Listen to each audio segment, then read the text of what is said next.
Você já se sentiu desanimado, sem forças, a ponto de não conseguir fazer nada naquele momento?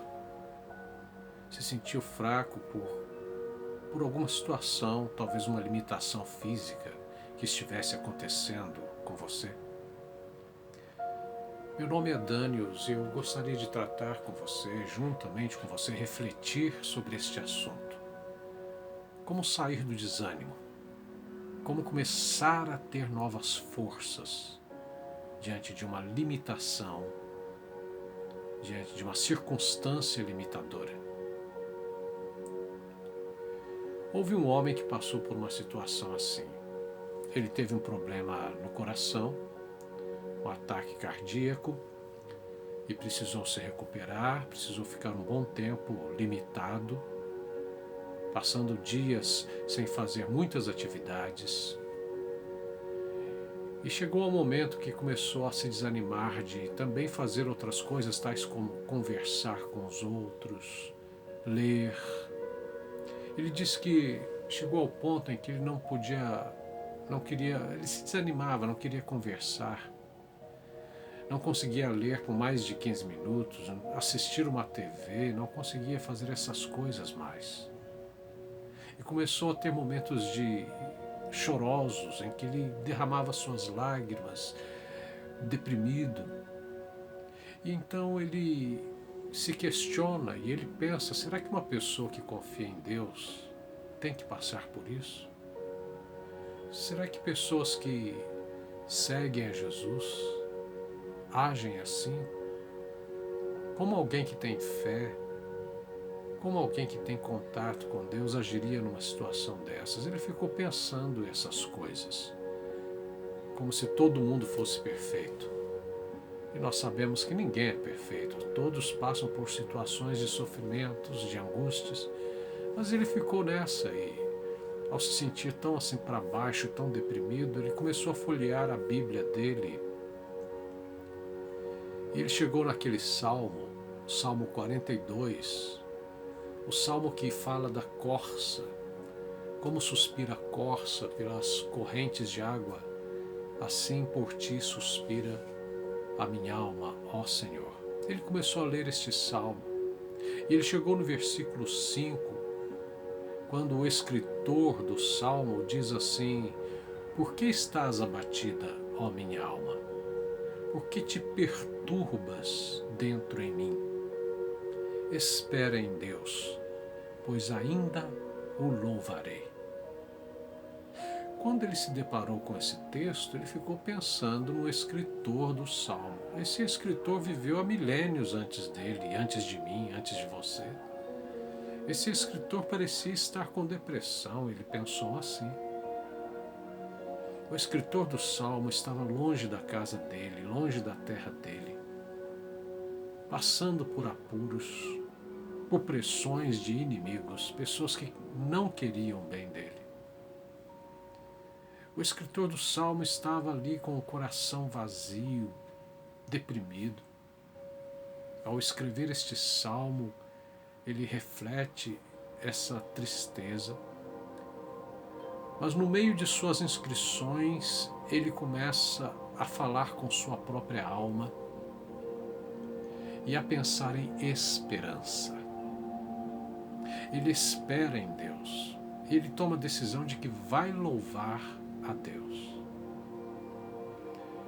Quando aquele homem doente leu este salmo e chegou a esse ponto, ficou pensando no que o salmista havia passado também, ele chegou a uma conclusão que é a seguinte: é só isso?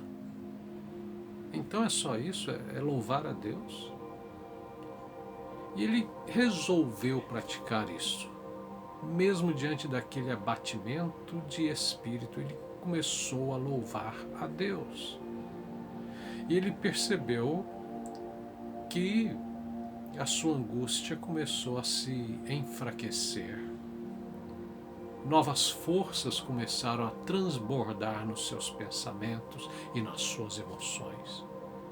E ele entendeu por que os salmos refletem tão bem as experiências daquelas pessoas que viveram no passado, indivíduos, comunidades, que também passaram por anseios profundos, mas através dos salmos, eles chegaram até a presença de Deus.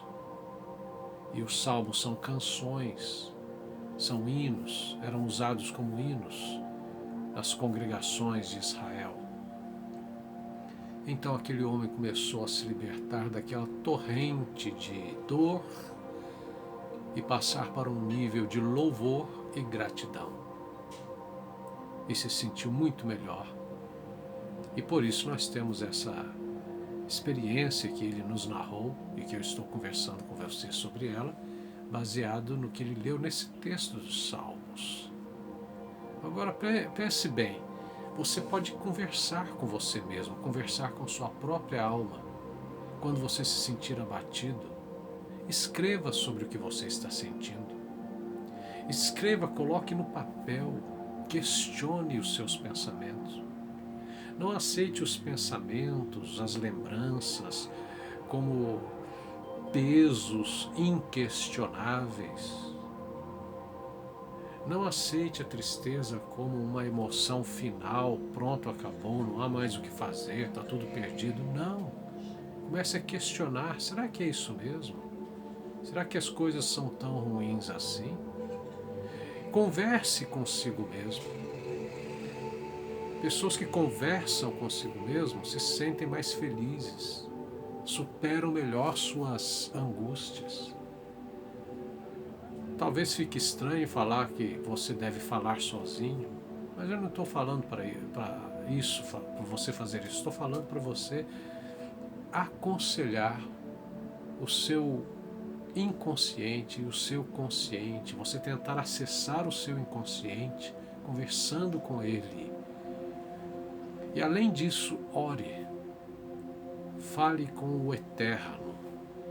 Fale com aquele que é a origem de tantos benefícios, de tantas chuvas, tanto nascer do sol, tantas estrelas, aquele que é a origem do nosso próprio fôlego de vida. Fale com ele e comece a agradecer, comece a louvar. Como esses homens, o salmista e o cardíaco, fizeram. Comece a louvar. Espera em Deus, pois ainda o louvarei. Comece a louvar, a fim de que a sua mente comece a sair daquele abismo de transtorno e ela comece a se elevar e se dissolver numa grande paz. Louve. Se possível, até cante.